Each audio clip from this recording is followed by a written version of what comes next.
And from New Jersey, it's the SNL Nerds, the show where two comics from New Jersey nerd out about Saturday Night Live. I'm your co-host, John Trumbull. And I'm your co-host, Darren Patterson. Hey, Darren, how you doing? I'm good. How you doing? How's the apocalypse treating you? Doing okay here in my bunker. Got my emergency rations all set. Maybe we should say up at the top, we are recording this episode a little differently from how we usually do it.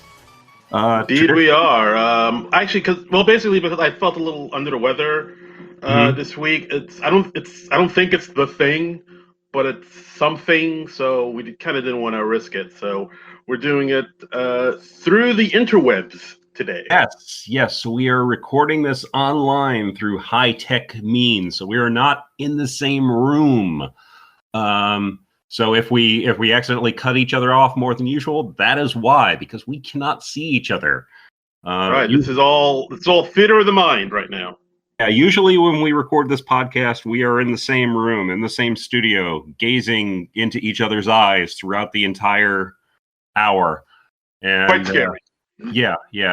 And then we have a little tradition where we sneeze into each other's mouths at the end of every show. That's how we say good show.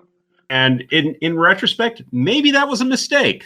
In retrospect, yeah, but we can't look back in the past. We got to look forward to the future. Yeah, exactly. I mean, mistakes were made. Right. But, specifically sneezing in people's mouths. Yeah. But who knew? What are you going to do? Who knew? This is also a special episode because today, the day we are recording this, is Darren's birthday. Hey, that is true. Happy birthday, Darren. Thank you, good sir. That's right. 1 year older. Your original birthday plans were kind of ruined by everything being canceled. Yeah, kind of. Like now, I got to stay home in my pajamas and stare at a computer screen, which that's nice too. But can't go out, so womp womp. Yeah, it's tough. But I mean, since it is your birthday, we decided to do one of your favorite movies, and we are doing Tropic Thunder. Damn straight we are. That's right. One of the greats. Tropic Thunder. What? Yeah, Tropic Thunder was done in 2008, written and directed, and starring Ben Stiller. Right, Ben Stiller, Justin Theroux, and Ethan Coen. Yes. Budget of 92 mil, made 195 mil. This was, as they say in the industry, a hit. Yeah, and it also stars Jack Black and Mr. Robert Downey Jr.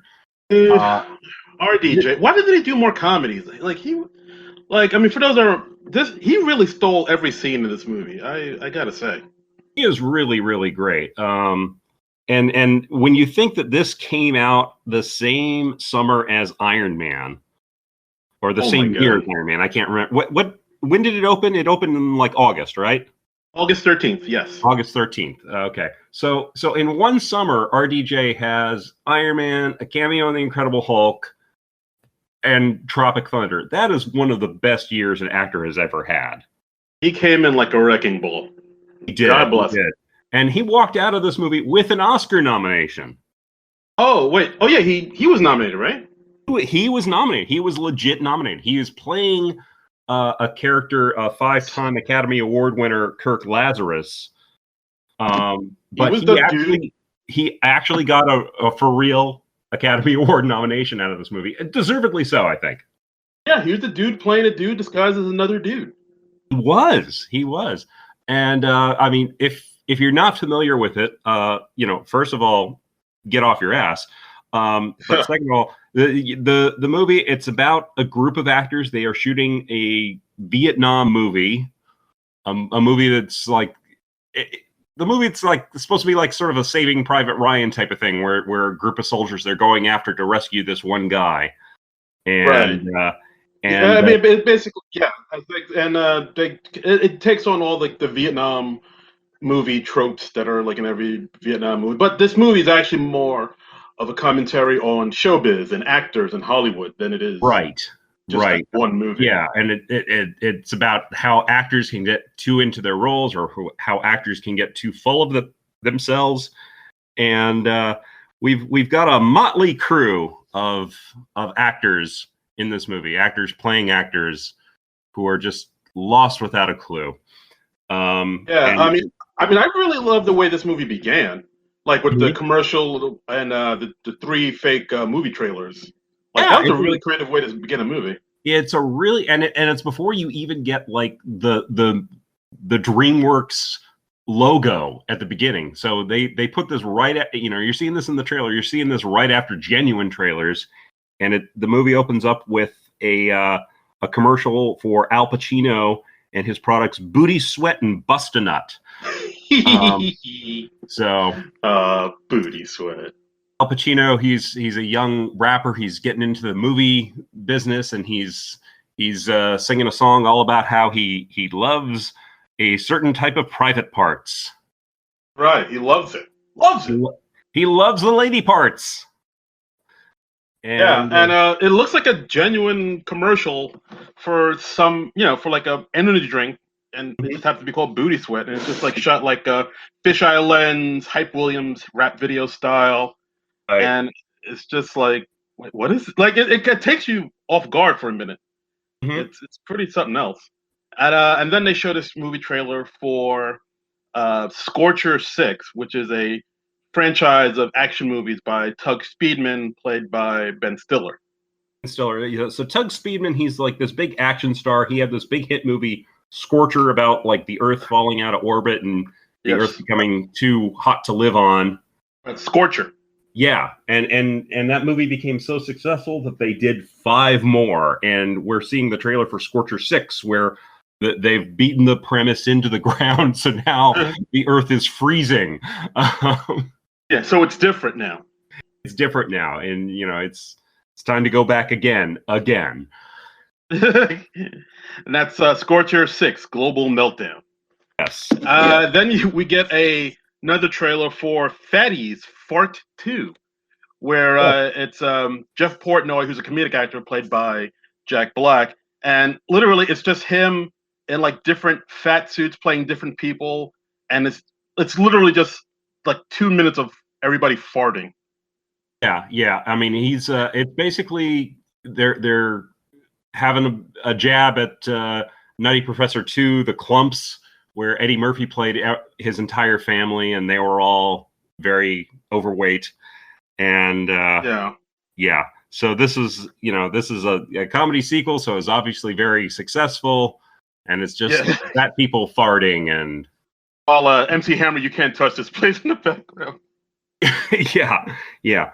Oh no, I was gonna say, like, I'm surprised they weren't playing James Brown, I Feel Good, because like this seems like the type of comedy that would play that. Yeah, I could see that. Yeah, that's been used in hacky ways in a lot of bad comedies. Yeah, and it's either like I Feel Good or Tone Loc Wild Thing, something like that. Mm-hmm. Yeah. I mean, this movie looks horrible, but you can easily imagine it being a huge success. It's because farts are funny. Yeah, it's funny when farts happen. Yeah, and in the third one, they'll do a crossover with Chris Rock's bear character from Top 5. Oh, it's Hammy time! Look at you tying in old episodes we've done. Yeah, I could easily see that happening. And then we have a third movie trailer for a movie called Satan's Alley with 5-time Academy Award winner Kirk Lazarus, who is Robert Downey Jr.'s character, and MTV Best Kiss Award winner Tobey Maguire.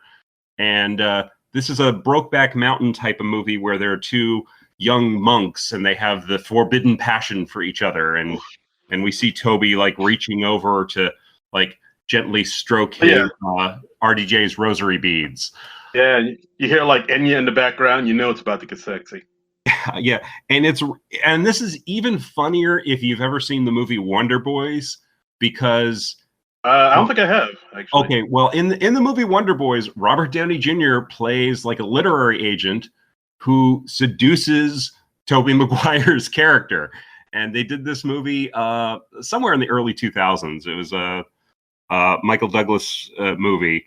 and RDJ plays Michael Douglas's literary agent. So, in the interesting. I didn't know that. So they'd actually already done a movie. I mean, the movie's not really about their two characters. It's just kind of a runner in the movie, but they have done a movie where they had a gay affair. So, wow. Yeah. Look, I did not. Well, I mean, spoiler alert, but wow, I didn't know that. Huh. Yeah.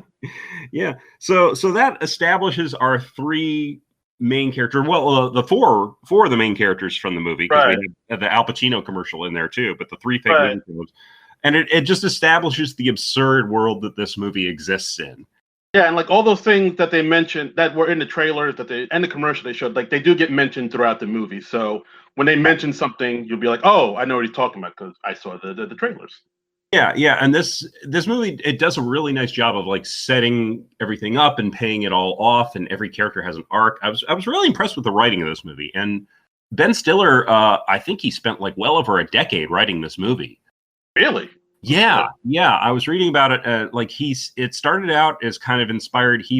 Ben Stiller has a small part in Empire of the Sun, and it was around the time that Hollywood was making a lot of Vietnam movies like Platoon or Hamburger Hill or Full Metal Jacket. And so Ben Stiller was hearing from his other young actor friends about they had to go to boot camp to train for these Vietnam movies. And they were talking about how it was such a spiritual experience and how it really helped them identify with people who went off to war. And Ben Stiller was like, come on, man, you're an actor who went to boot camp for, the like Hollywood boot camp for a few weeks. That's not like going to war. And it's not? Really? Yeah, there's a difference from what I understand. But I wasn't able to check my phone for like 5 hours. Don't tell me I don't get it. Yeah, don't tell me I haven't overcome hardships. But yeah, and in the original draft of the script, apparently it was actors who went off to Hollywood boot camp and then they came back with PTSD. Oh lordy! But it sort of evolved into this movie, and so it's actors who are playing soldiers in a Vietnam movie, and then they get thrown into this real situation. But they're so dumb and so into themselves, they don't realize that they are in real danger for most of the movie. All right, I like it. So yeah, it kind of has like a Three Amigos feel to it. Yeah, it kind of does. I hadn't made that connection before, but yeah, that's a good point. Boom. And so after these trailers and the commercial, we go into the first scene of the movie within the movie, which is like a big climactic action sequence that they're filming, and it's like over the top enough that you get a lot of humor out of it. Like Jay Baruchel is in there playing a character. Brooklyn. He plays. Yes, yeah. He plays a character named Brooklyn, and he gets shot very early on. He's like the sacrificial lamb, and he just has an absurd amount of intestines spilling out of him, like more than could ever possibly fit into a human body. And and this is also a high tense situation because like Tug Speedman and Kirk Lazarus, Robert Downey Jr.'s character, they're trying to get their big emotional scene right. And at the same time, the movie, they've got these planes coming in that are supposed to drop these bombs. And so we have these big fireballs in the background. And we've got Danny McBride, who you might know from Eastbound and Down and Foot Way and some other things like that. He's playing the demolitions guy, the explosive expert for the movie, Cody. Yes, Cody, exactly. And so I mean, this whole scene that they're shooting is where they try to save the platoon is trying to save Four Leaf Taylor, who is played by Nick Nolte, who is the guy who wrote the book that this whole movie is based on. And he wrote the book based on his real life experiences. He was the guy who was rescued in Vietnam, and yeah, they start out with a crawl saying like, of the 10 men who went, only 4 came back. Of those 4, 3 wrote books. Of those 3, 2 were published. Of those 2, 1 got a movie deal. This is the story of that movie. And, so it really just puts you right into the right tone early on. Yeah. Very much so. And so they in this scene, like they found Four Leaf, played by Ben Stiller, in the scene, Mhm. and they're dragging him back to the chopper rather, The the copper. chopper, Yeah. and Yeah. like somebody, and one of the Vietnam are throwing a pipe bomb, and he swats it away with his hands, Right. and the pipe bomb blows his hands up, Yes. and he's like, and that's where uh, Robert Downey Jr.'s character and Ben Stiller's character is supposed to have like the tear jerking, this is it, I'm about to die scene, Right. and like you see Robert Downey Jr. holding up Ben Stiller's where his hands were, but they're Kept just like, stumps. Yeah. they're like His hands have just shredded stumps. exploded, and he's got like they say in the commentary, like he's got like starfish at the end of his wrists. Yes, very good. It's like it looks so ludicrous. It's funny. It's Yeah. They did a good job of making the violence over the top enough and not too gory that you don't get repulsed by it. You're just like, oh, that looks so hilariously fake. And right, and Doug exactly. Friedman and Kirk Lazarus, they're kind of trying to one up each other. They're both trying to be more emotional and sort of steal the scene, and they start feuding because of that.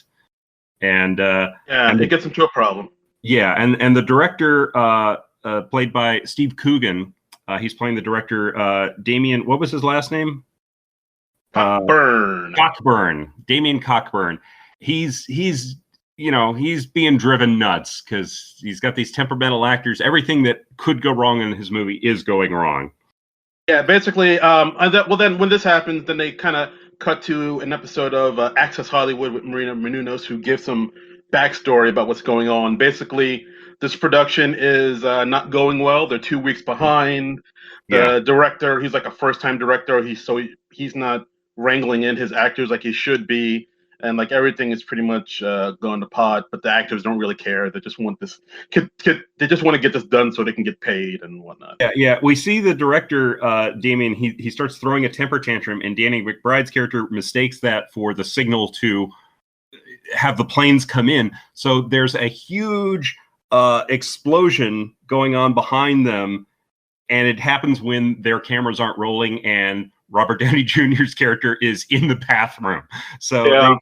they've blown like $4 million, and the Access Hollywood story says they're 1 month behind schedule and only 5 days into shooting, which I don't know how that's possible. But Yeah, I did the math. I don't know if that works out right. yeah, but it's just the over the top world that this movie exists in. So it's kind of hilarious. Yeah, but then Maria Menounos goes into each of the actors' backstory a little bit when she's summarizing what's happening. She talks about Jeff Portnoy, who is a big drug addict who's had issues with substance abuse. He was arrested on character. Sorry, this is Jack yes, Black. Jack Black's character. Portnoy. I don't think we've said his name. His actor name before. Oh, sorry. Yeah, Jack Black is Jeff Portnoy. He's had issues with heroin, glue, and crack possession. And he's just basically like had problems with drugs. Kirk Lazarus, who's playing Lincoln Osiris in this one, because he's like one of those big method actors, he does something a bit controversial in this movie, where he undergoes because the character he's playing, Lincoln Osiris, is a black man, so he undergoes a pigment like operation. To actually change alteration procedure is what they called it. Yes. So basically, he turned himself into a black man. Yeah. And he has his skin like surgically darkened somehow. Yeah. They don't go into the technical specifics, which is probably a good idea. But and Kirk Lazarus is also this sort of bad boy off camera who's misbehaving. They show like him standing on a hotel balcony and he's naked and his genitals are pixelated out. All out in all its glory. Yeah, I would say he was kind of based off of like Russell Crowe, maybe a Christian Bale type. Yeah, it's very much that type. And like Jeff Portnoy, like Jack Black's character, he's kind of like a Chris Farley type, where he's comedically very successful, but he's had his problems with the substance abuse. And, right, like Farley Belushi. Yeah, exactly. And we also find out where Tug Speedman, Ben Stiller's character, is in his career. He's tried to break out of the action movie thing. He did a movie called Chitlin and the Dude with Martin Lawrence. And we don't see anything about this besides the movie poster, but judging from the title, You get probably it. not that great. And but he's also tried to prove himself as a dramatic actor with a movie called Simple Jack. Oh boy, Where he's playing it's like an inspirational Forrest Gump type of thing. That's what they were going for. But he's playing a mentally handicapped person who and he makes bad choices in this performance. Yeah, basically the movie's panned by everybody. It was reviewed as like the worst movie ever, and it's like he's basically on the downslide because he's on the wrong. Because they showed a clip of him on Tyra Banks, and Tyra Banks saying, people are saying to you, people close to you are saying, yeah, you're on the wrong side of 40. Like one more bad movie and it's over. Yeah, and which Tug says, oh, people said they were close to me. Yeah. So yeah, and we see enough of Simple Jack to know to see that it is horrible, and he just went way over the top with his performance as Jack, and just stuttering. It's pretty cartoonish. Yeah, it's pretty cartoonish. Yeah, you make me happy. And, yeah, and it's made of cringe. It is made of cringe. Yeah. And we also have Matthew McConaughey as Tug's agent. I believe his name was Nick. Is that right? Rick Peck. Rick Peck. Yeah, they were apparently Ben Stiller's real agent is named Nick. They were saying that on the commentary. Interesting. And Matthew McConaughey he's very devoted to his client, and he's trying to make sure that Tug Speedman is getting all the luxuries that he is contractually obligated to get, like his TiVo on location and a personal masseuse or whatever. Right. And the TiVo will come into play later on in the movie. Yeah, that's a little foreshadowing there. And Matthew McConaughey is also on his end. He's dealing with the studio head by the name of Les Grossman, and his assistant, Les Grossman's assistant, is played by another SNL alum, Bill Hader. Ooh, in sort of a bit part here. He doesn't have a whole lot to do, but he's very funny in what he does do. Right, and Les Grossman, I mean, don't bury the lead here, but he's played by Tom Cruise, Hollywood superstar Tom Cruise. Tom Cruise in a comedy, Tom Cruise really doesn't do too many comedies, if any. Not intentionally, no. Oh, okay. Wow. Heyo. Yeah, we got Tom Cruise in pretty heavy makeup. He's playing this middle-aged studio executive, bald, beard, glasses, overweight. I mean, am I nuts, or is this based off Harvey Weinstein, like before? I was thinking that there might have been some Harvey Weinstein in there because he's a very abusive guy, and right.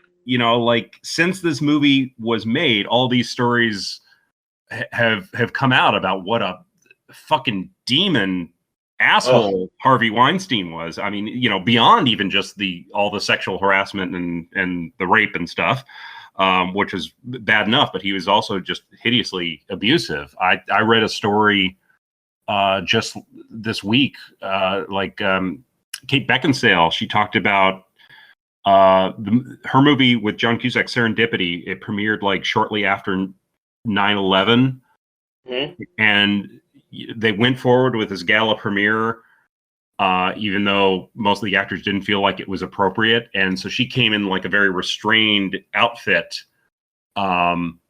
She was in a white suit, just trying to look very elegant. And she talks about how shortly after, I think the next day, she and her kid had a play date with one of Harvey Weinstein's kids, and he takes Kate Beckinsale aside, and he's like, "Listen, you blankety blank." I mean, he calls her a C word. And he's like, don't you ever wreck my premiere like that again. You come out and you showcase the TNA and do all this. And yeah, he was mad at her. Jesus Christ! Yeah. What a piece of. I mean, I would call him a piece of garbage. But that's insulting to garbage. Yeah. Holy hell! Yeah. What, Thankfully, straight. Thankfully, sentenced to 23 years. So, Yeah, that's right. yeah, there's at least a little justice in the world. Yeah, now you showed the TNA there, Harvey. Yeah, yeah. Yeah, so I feel like, I mean, of course, they never say this on the commentary or any behind the scenes things because Harvey Weinstein was a very, very powerful man in Hollywood. But you feel like maybe they could say it now. Yeah, you feel like there's got to be some Harvey Weinstein in there in the last. I was getting heavy Weinstein vibes from it. I was like, yeah, me too, me too. Hashtag. Yeah. Oh, geez. Yeah, I didn't even mean to. But yes. All right. So yeah, basically there. So the crew is having an emergency meeting, like the film crew, and with Les Grossman over like a Skype thing, and of course Les is, Les Grossman, Tom Cruise is playing Les. It's very unhappy. He tells the key grip to punch Damien in the face, which he does. Yeah. And he's basically saying, look, you either get your cast and crew in order, or I'm pulling funny. I'm shutting this shit down like ASAP. Right. So so now Damon's really feeling the pressure. He is against the wall, and so he talks to Four Leaf Tayback, Nick Nolte's character, who wrote the book the movie is based on, and he's saying you gotta get real with this. You gotta take the actors into the jungle and don't give them any assistance or luxuries or cell phones and shoot it all guerrilla style. That's what you got to do. Yeah, and Damien gets all pumped up. He's like, yeah, that's what I do need to do. I need to get these, put them in the real shit. So the next day he grabs all the actors together, put them in a helicopter. They fly pretty far from the base camp. And they fly for hours, and they go into the middle of the jungle, and he's like, this is it. We're gonna shoot this. I got hidden cameras all over. You're gonna go through the scenes, and you're gonna be in the shit, man. Right. Exactly. And then he gets then he collects everybody's cell phones and he just destroys it. And he says, all right, you're gonna do this. You're gonna go meet at this river. I'm giving Tug the map and the sides. Once you get there, you'll that's where he'll be taken, and then you'll meet up and rescue Tayback. I mean, not Tayback. Four Leaf Tayback, and then we'll rendezvous here, get to the chopper, and go back home. And we're not leaving here until this is all done. Right. We're shooting this all, and you're just going to be in the shit until then. One thing we should say is that Tug secretly hides one cell phone, which of course comes into play later. Right. So, but the actors, they're kind of gung ho about this idea. They're like, yeah, okay, we're gonna do this. Yeah, fuck yeah. And the director's like, yeah, okay, we're all right. Are you ready? We're gonna do this. We're gonna go. And then he steps forward and he immediately steps on a landmine and is blown up. And the first time I saw that shocked the hell out of me. It is a shocking moment. Yeah, you do not see that coming. You're expecting Steve Coogan to be in this movie throughout the film, but no, he blows up and he is immediately dead. And the actors, they are all so stupid, they don't realize that is real. They think that is something that Damien has cooked up. And I still remember when I saw it in the theater. It was the way he blew up, they did it in a weird way where it wasn't gross and disgusting. It was kind of funny the way he blew up, just because he gives this big rousing speech like in Deep Blue Sea or something, and then he just immediately gets blown up, and then because in the movie when it starts out you think he's going to be the main character or one of the main characters, and it turns out he ain't. No, he's just kind of a device to get the movie going, and then boom. And again, it's like what I was saying before. The movie doesn't get too violent. I mean, it is violent. There's a lot of action in the movie. There's gore in the movie, but it's such absurd, over the top type of gore that you're never really repulsed by it. And you actually see Ben Stiller's Tug Speedman. He's like, "Oh, come on, guys, this is fake," and he pulls up Damien's severed head. Oh, God. And it's just this obviously fake model head of Steve Coogan, and he's like, "Oh, come on, this isn't real blood. This is like corn syrup and food coloring, and he actually like licks it." Yeah, and we find out while Tug is doing this that there are actually real gorillas in the jungle who are seeing this. They've detected the actors, and they're like, "Oh, these are people from the DEA coming after us because they're connected with this heroin organization, right. Manufacturer." Right. Like basically where they landed, they're not even in Vietnam anymore. It turned out that they're like in the Golden Triangle, so they're like in Myanmar or Laos. So there is like a heroin processing plant near where they landed. So the people who work at that plant think the actors are actually DEA agents, like you said, John.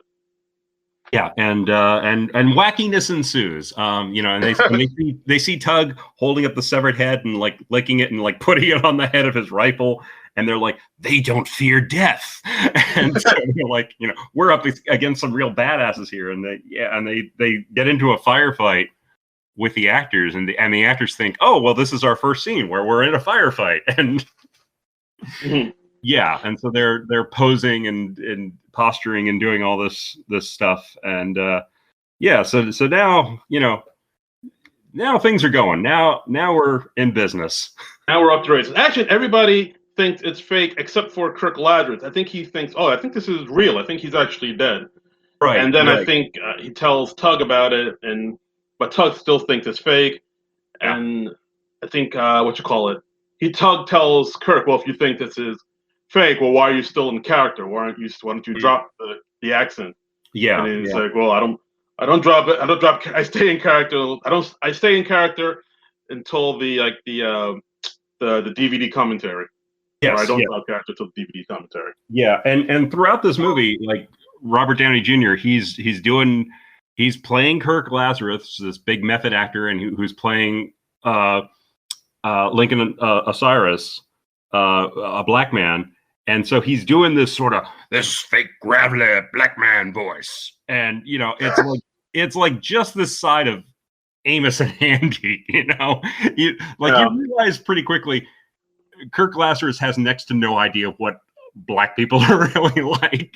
Yeah, well, they don't have them in Australia. I don't know what to tell you. They're just playing his vague idea of what this black man is like. But the makeup on Robert Downey Jr. is really, really impressive. And they have the great makeup artist Rick Baker working on this movie, and they really did a great job on Robert Downey Jr. He is still recognizably Robert Downey Jr., but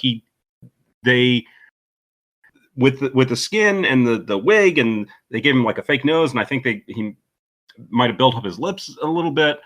So he looks kind of like what Robert Downey Jr. would look like as a black man, and the makeup is convincing enough that you buy into it. He does not look like a white man in blackface. Right? Yeah, it's really well done. Like I remember when they showed like the pictures off set, like on like Entertainment Weekly or something like that, years ago before the movie came out, and everybody was like, "Oh, that's interesting." It really took everybody aback. Yeah, and I don't see this working without the incredible makeup job that Rick Baker and his people did. Because you don't want to have like another Soul Man incident.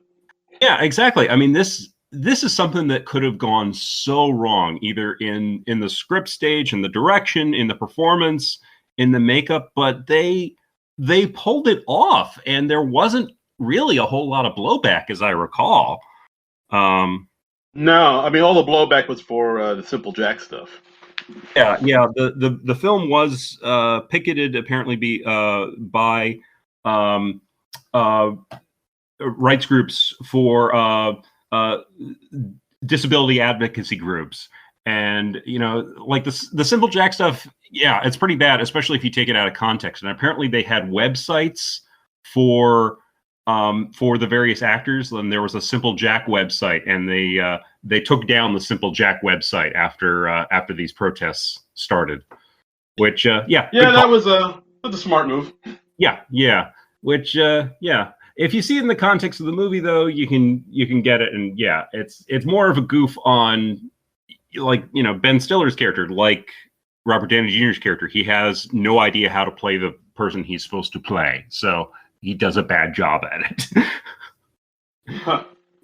You know, yeah, but like through the movie, Robert Downey Jr., he is talking about, you know, his struggles as a black man, and Al Pacino, who is a genuine black man, is like, what are you talking about? Yeah. And yeah, I mean, it's very much so. I mean, it's just short of a minstrel show, really.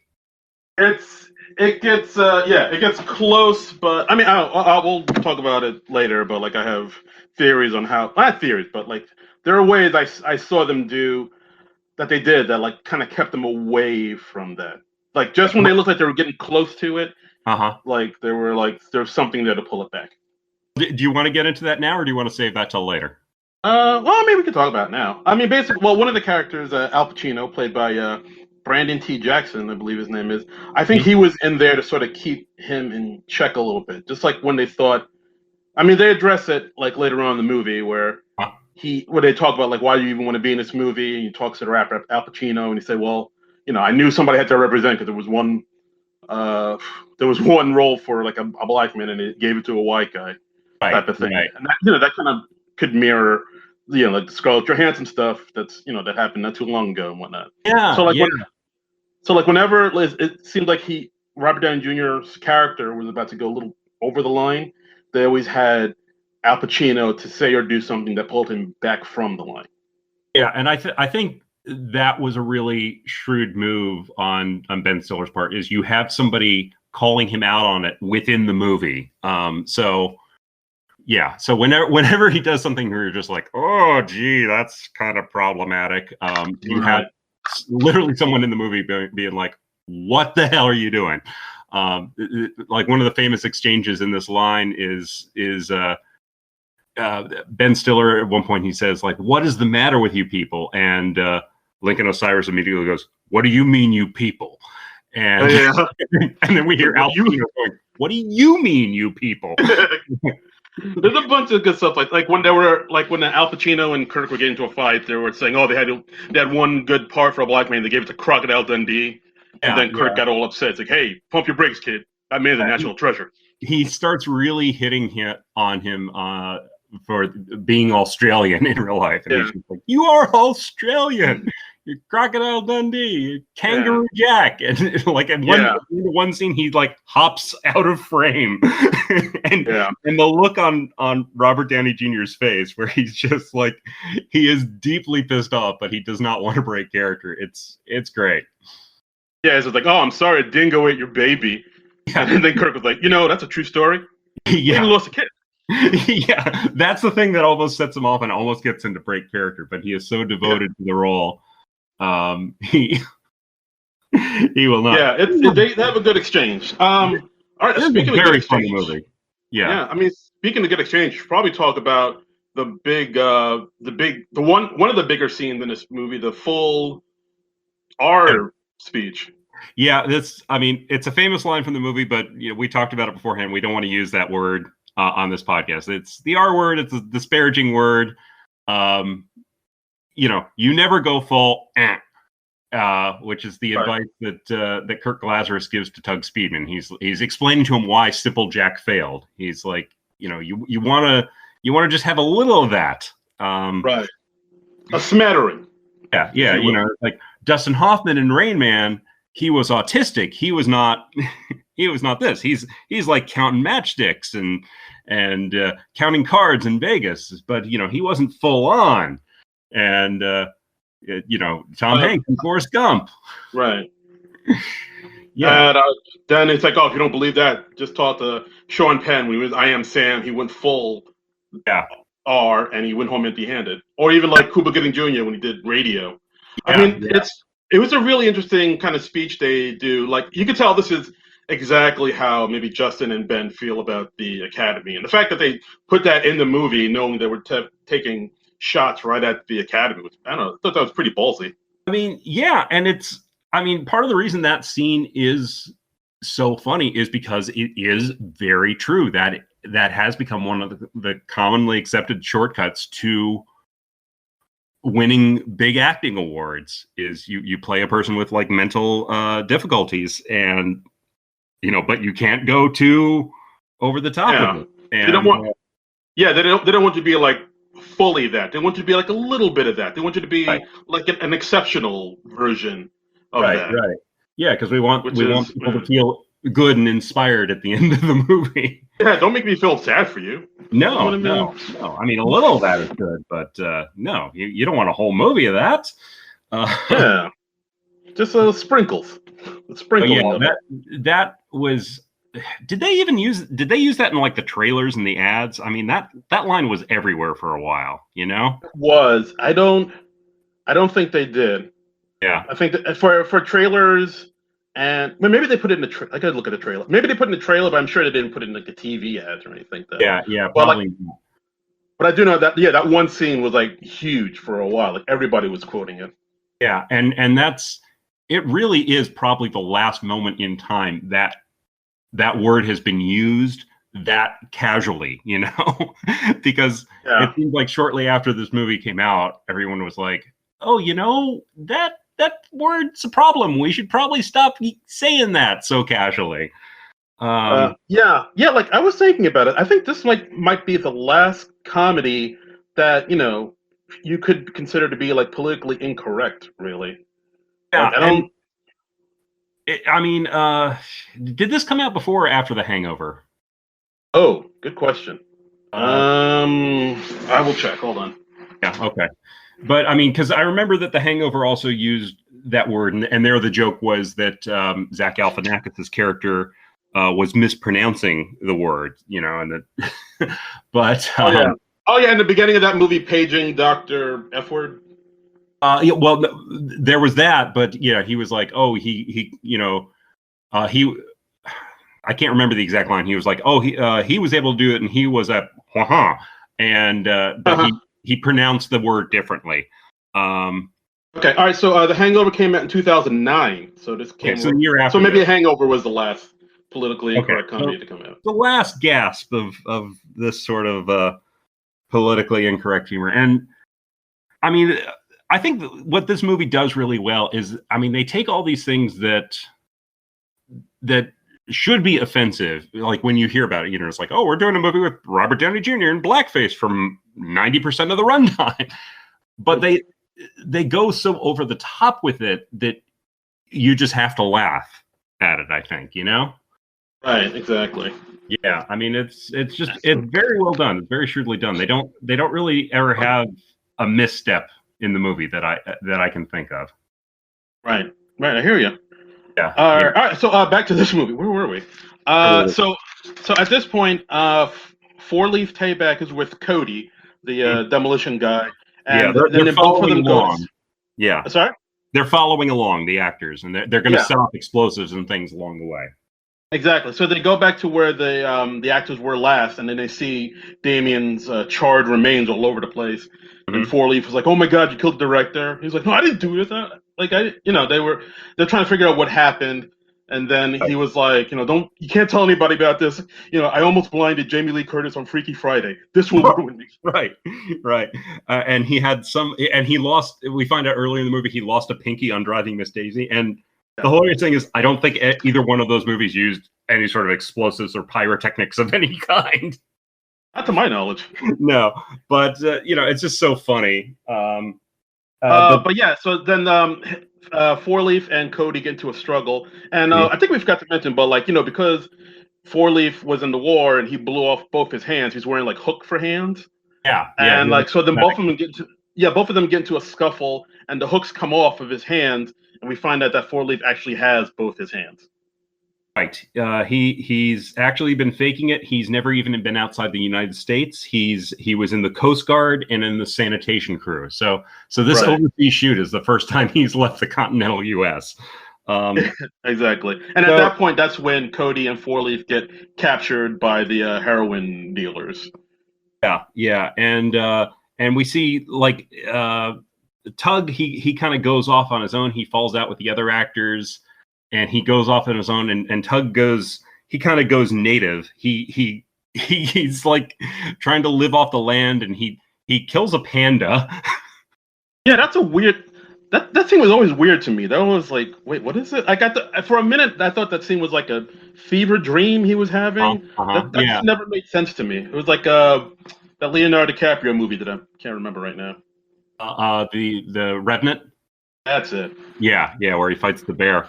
But and Tug, he kills this panda, which horrifies him because he's done all these animal rights charities and posed for pictures with pandas, but he's killed the panda. And when we next see him, he's wearing the panda's head as a helmet. And very much so. He calls his agent on his cell phone. He calls up Matthew McConaughey, and he's just like horrified by what he's done. And Matthew McConaughey is like trying to talk him down. At first, he thinks, "Oh, you killed a hooker. Okay, well, here's what you do."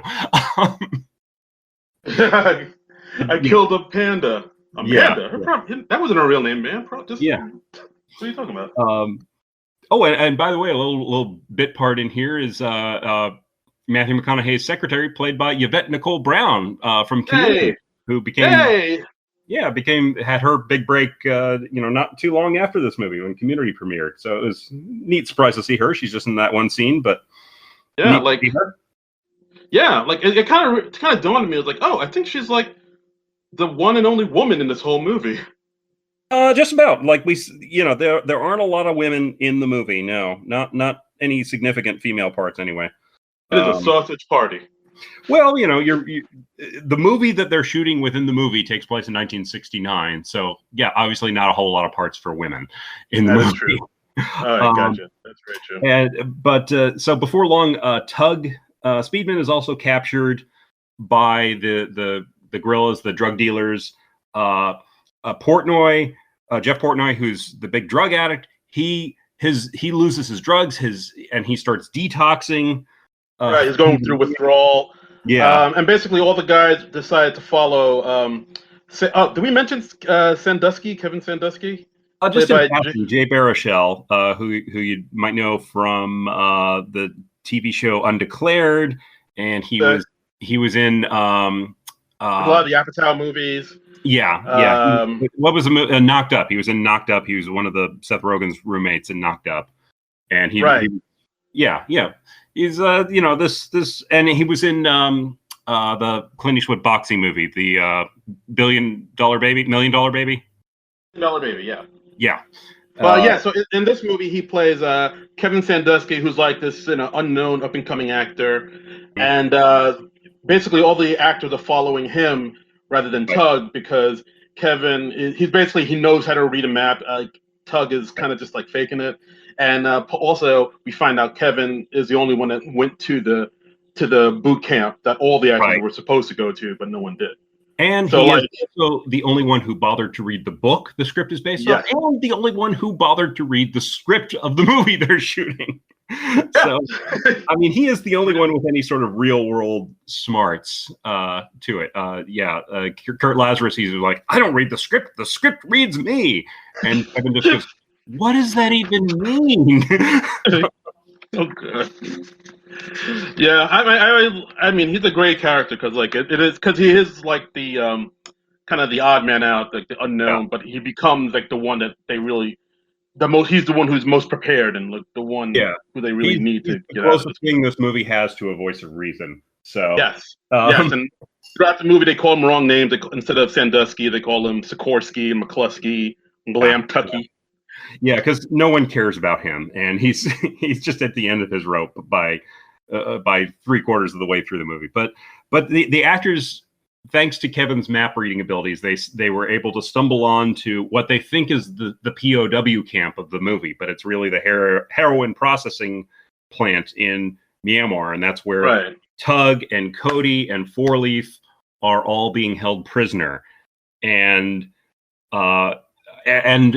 Tug, when he's taken prisoner, he discovers that the people running this heroin processing plant, the one movie that they have is Simple Jack on VHS, and they recognize him as Simple Jack, and they force him to start performing as Simple Jack the entire movie. Right, because he gets taken into their leader, which is this like 8-year-old kid with a tattooed chest who's smoking cigars named Tran. Yeah. Then Tran was like beating him, saying, who sent you? Are you with the DEA? And as he was getting beaten, he was saying, please don't hurt me, but he was like stuttering it like Simple Jack. And that's when Tran realized, oh wow, you're in the Simple Jack movie. That's the only entertainment we have here. We love you. So they force him into performing Simple Jack. Right, and they also they realize that he's like the famous Tug Speedman, so they decide to hold him hostage for $100 million, and they're calling his agent to demand this ransom. And Les Grossman, Tom Cruise, he refuses, and he goes on this profane rant, and he's like, "We don't negotiate with terrorists." And, like I'll massacre, I'll fuck you up. And then after he says all that stuff, he looks at Bill Hader and he's saying, "Hey, could you find out who that was?" Yeah. And he, so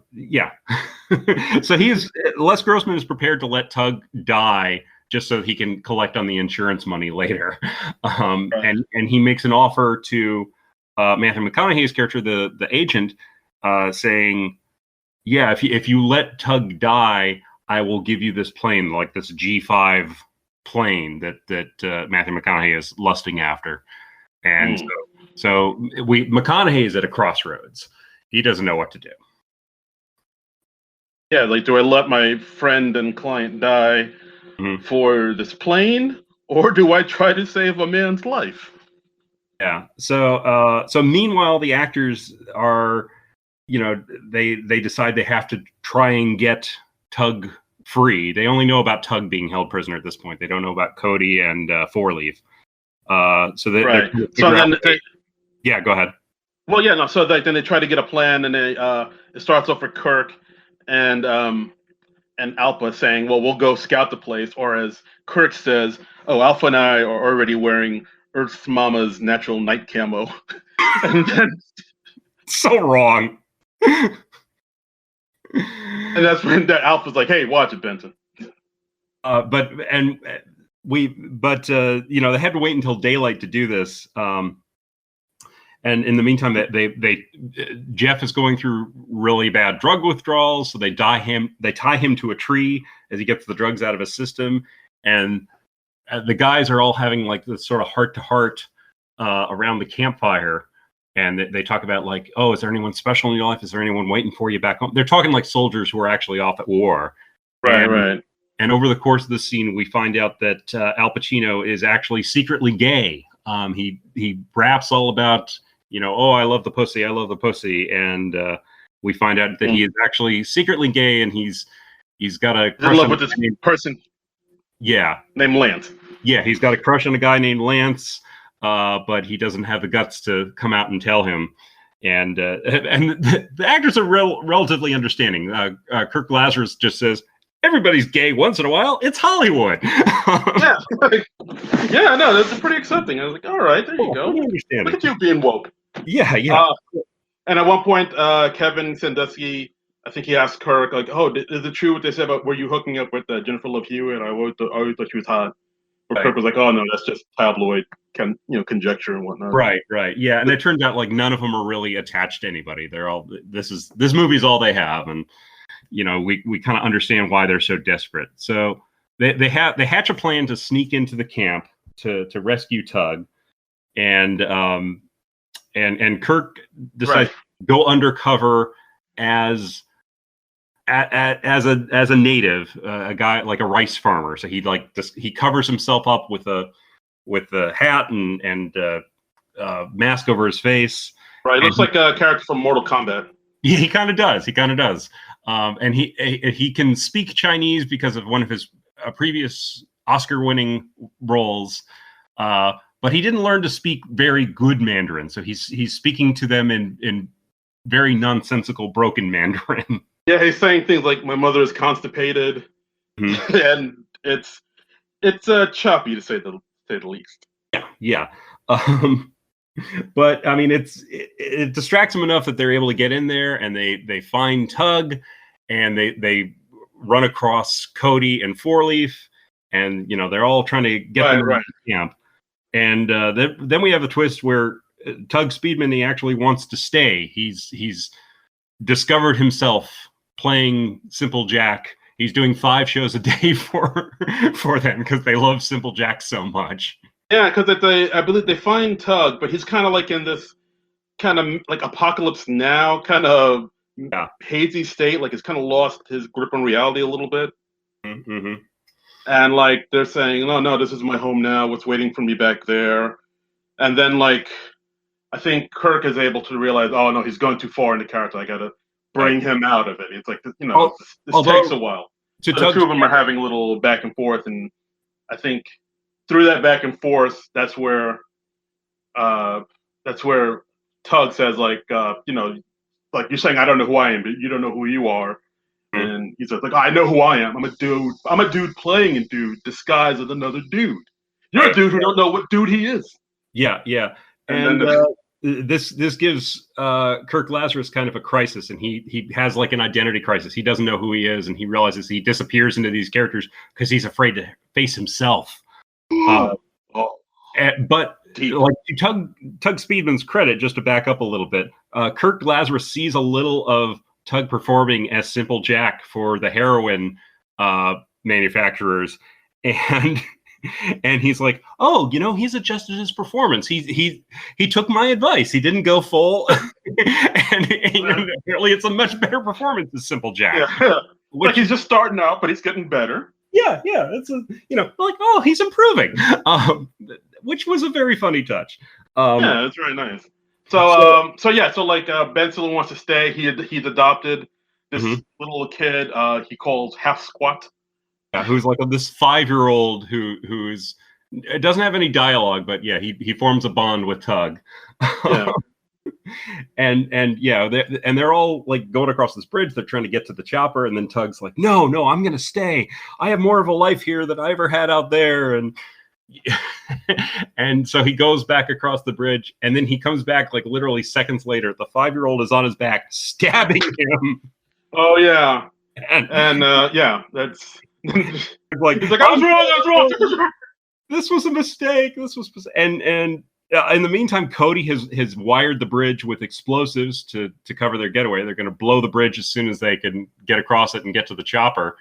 Yeah, and we see Ben Stiller like throw the 5-year-old off his shoulders into the water. And I mean, also at this point, like when Kirk and Tug were having their back and forth, like Kirk kind of had, like you said, like had like kind of a meltdown, and doesn't know who he is, but then he starts taking off the makeup and the wig, and then he goes back to his blonde Australian self.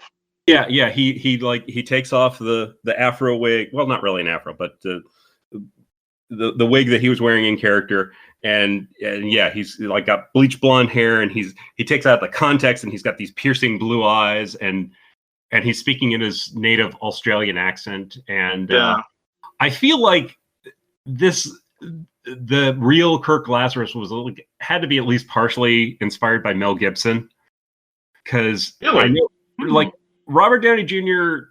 like he worked with Mel Gibson. They did a Vietnam movie together. Air America. Air America, exactly. That was it. Where they were like CIA pilots, and I think they became drug runners or something like that. And they were kind of buddy in that film, and I think they maintained a friendship after that.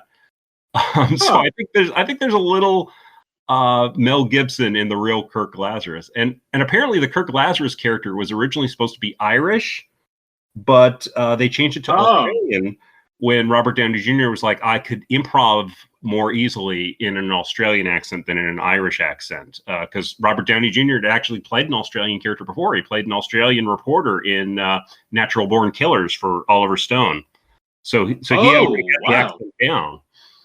Huh. So I was not aware of that. Yeah. Wow. Yeah. And the interesting thing is, in this big action climax, it starts paralleling the opening scene that we see in the movie, in the scene that they were shooting at the beginning, where everyone's trying to get to the chopper. Tug is left behind. Kirk Lazarus goes back for him. Everything that we saw play out, we're seeing play out for real. And like Kevin gets wounded. So it's, yeah.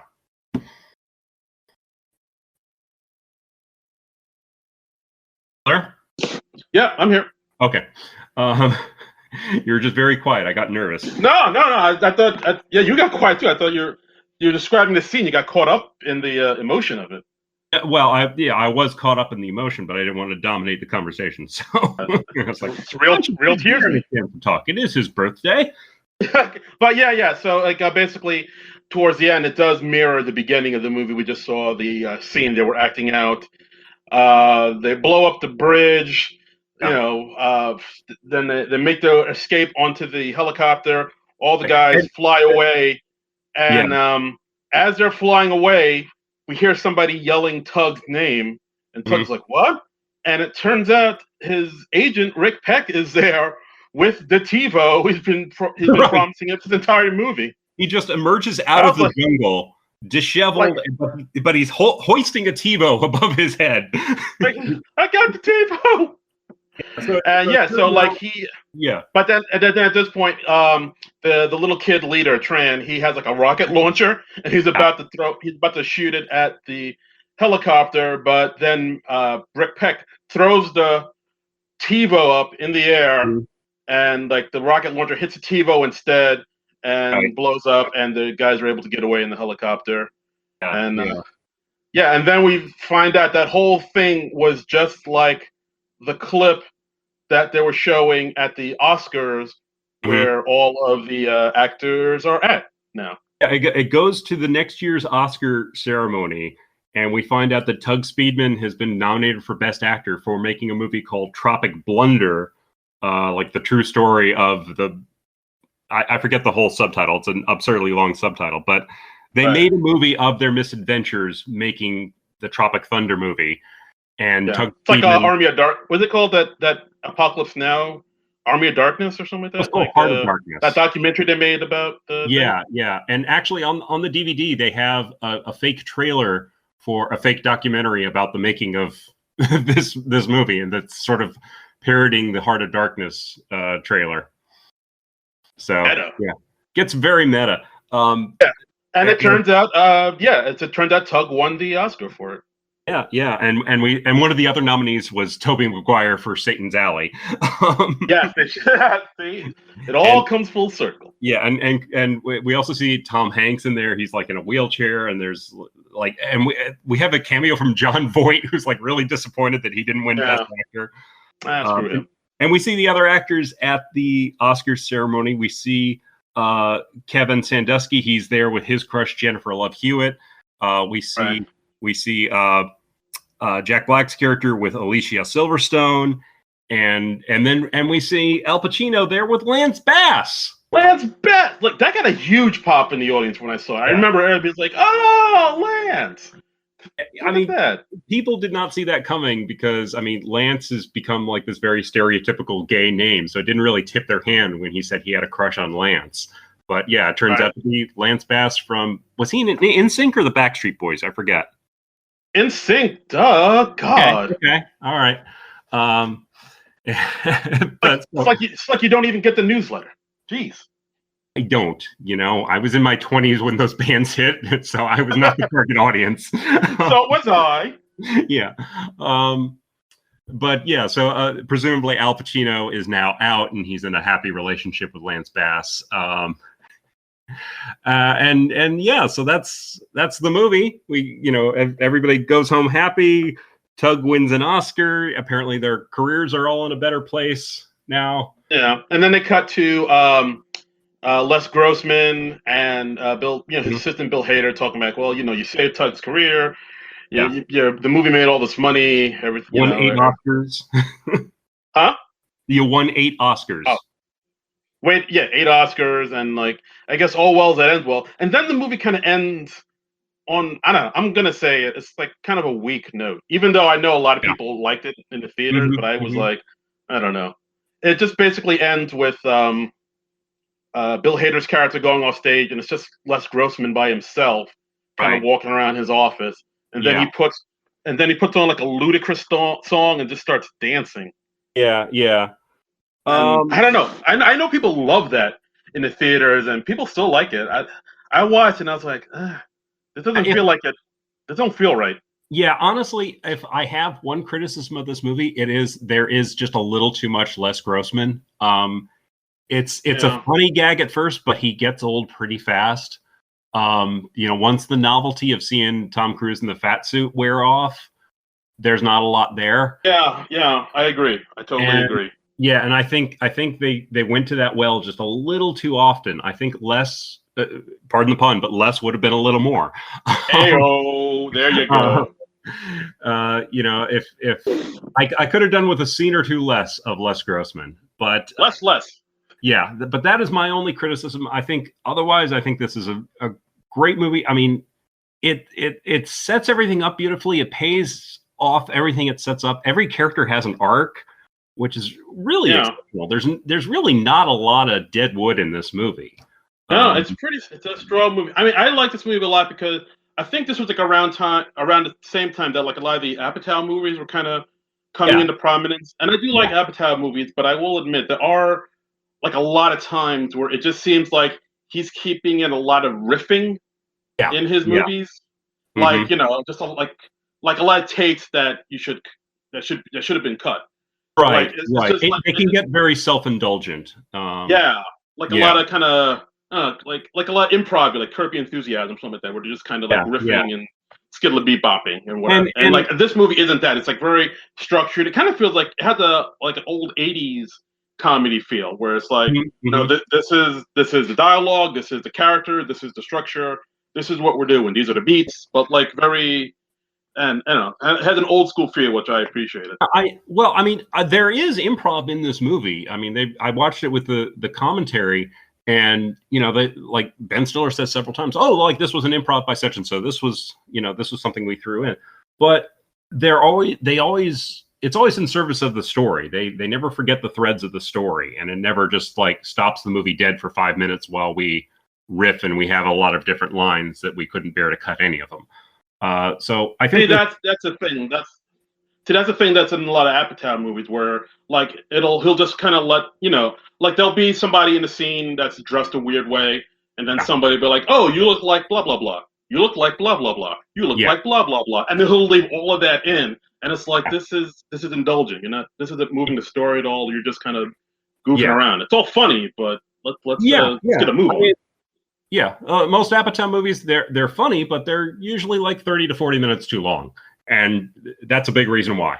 they get very self-indulgent, and but this movie, I think it's very lean, mean. It's very efficient. That's a weird word to use for a comedy, but it does it really well. To back up a few minutes, there was one gag that I really kind of loved, which was when Tug Speedman is running across the exploding bridge, we see an explosion go off behind him, and he's carried by the shockwave. But they do a little spoof of Mission Impossible 3 where the explosion goes off behind him and he flies off to the side, which makes no sense from a physics standpoint. I did notice that. But that happened in Mission Impossible 3, and I really wonder what Tom Cruise's reaction was when he saw that. Tom Cruise like, "Hey, that's supposed to be about me, man." Yeah. But dude, that was Les Grossman. But it is fun to see Tom Cruise in a comedy role. He doesn't do that a whole lot, but yeah, I agree with you. It's a lot of less, and not the strongest note to end the movie on, but people seem to like it. But other than that, but other than that, I thought this movie was pretty legit, and I'm glad I got to watch it again. Still holds up.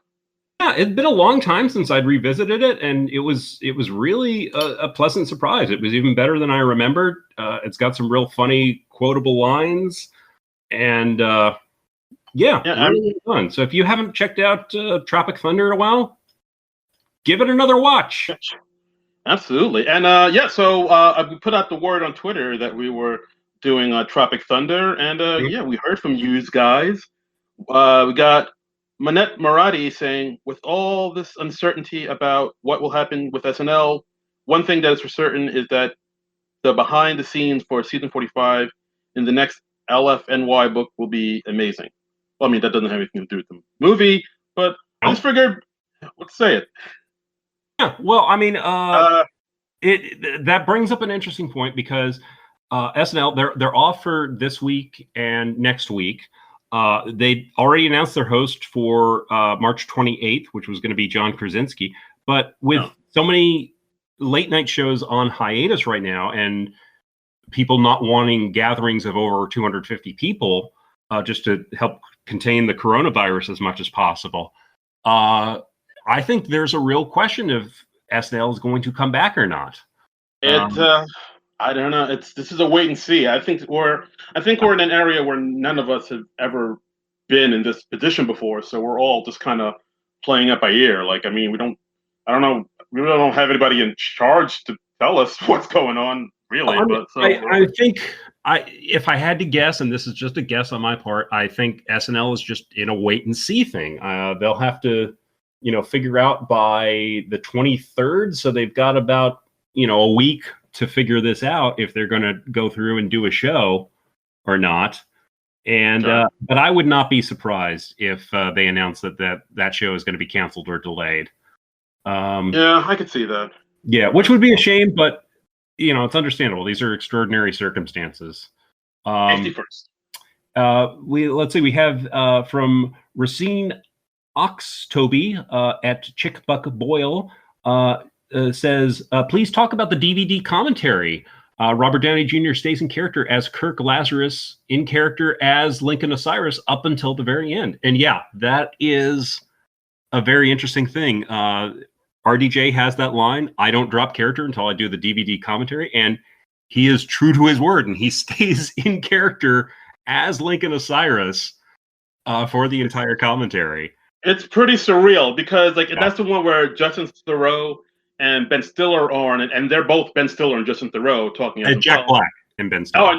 Was it Jack Black and Ben Stiller? I'm sorry. Jack Black and Ben Stiller. Yeah. But Robert Downey Jr. He's not Robert Downey Jr. He's Lincoln Osiris until the point where he takes off his makeup and then he goes to being the Australian blue-eyed Kirk Lazarus. Yeah. It's surreal to say the least. Yeah. He drops the character Lincoln Osiris at the same point that Kirk Lazarus does in the movie. Then he's Australian for the next 10 minutes or so of the commentary, and then he's RDJ at the very end. And it's pretty entertaining.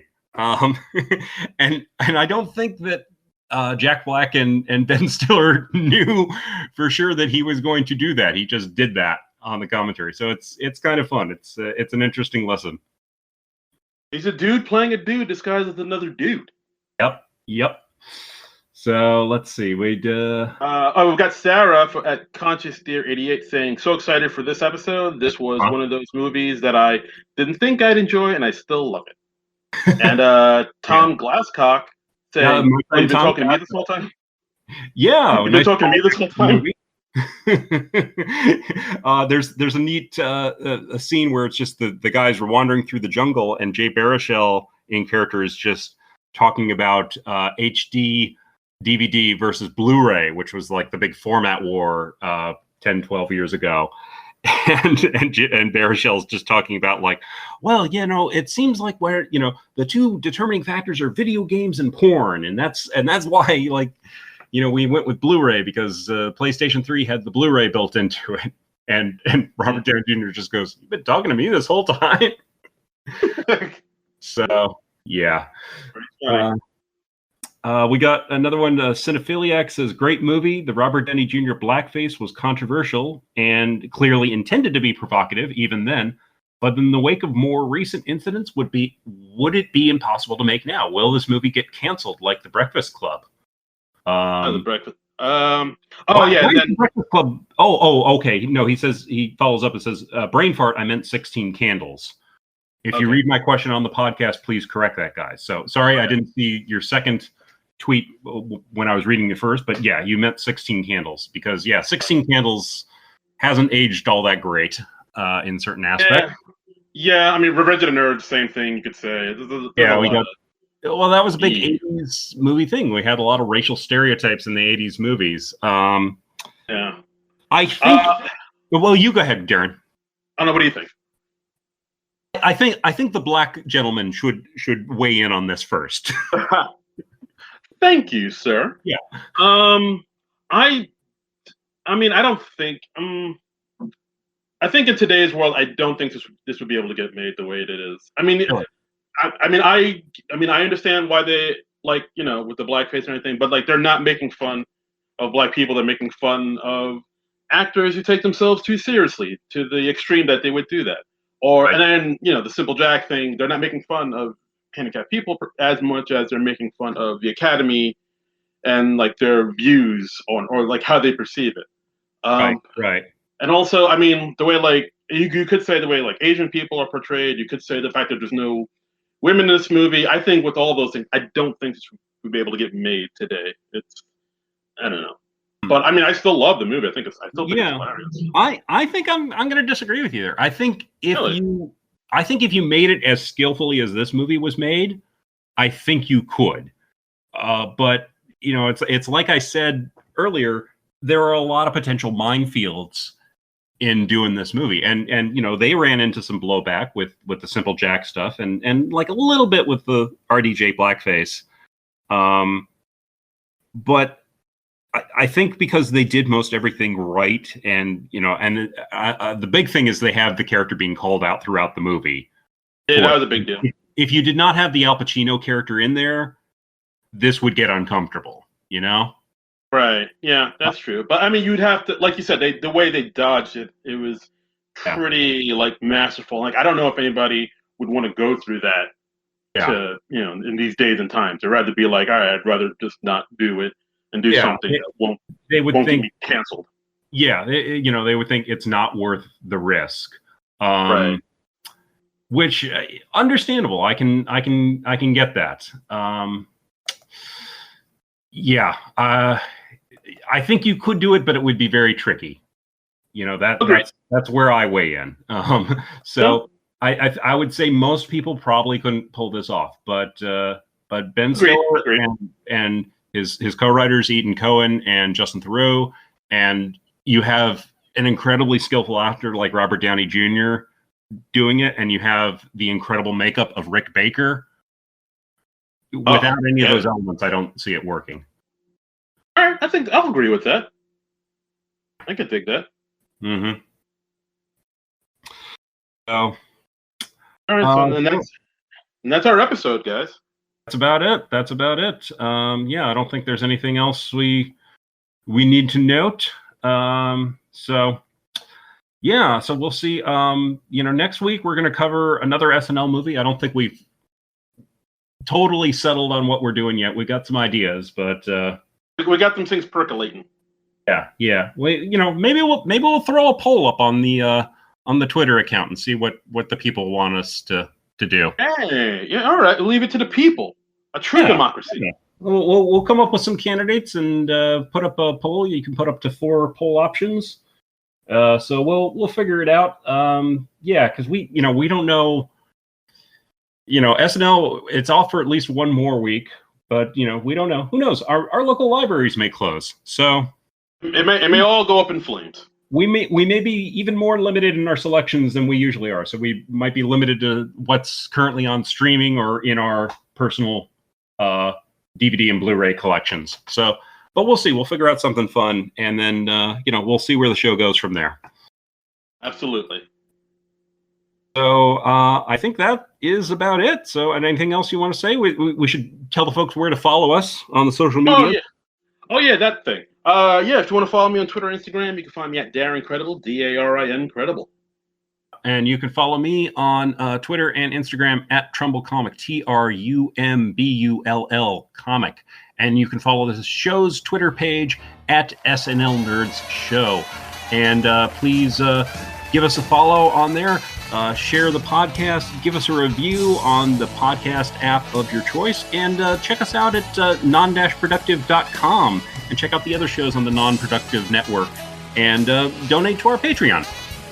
Please do. Give us money. Help us keep the lights on. Just, Gimme. Yep. But so in the meantime, I think that's it. We'll see you next week. And until then, nerds out! This has been a non-productive media presentation. Executive producer, Frank Hablawi.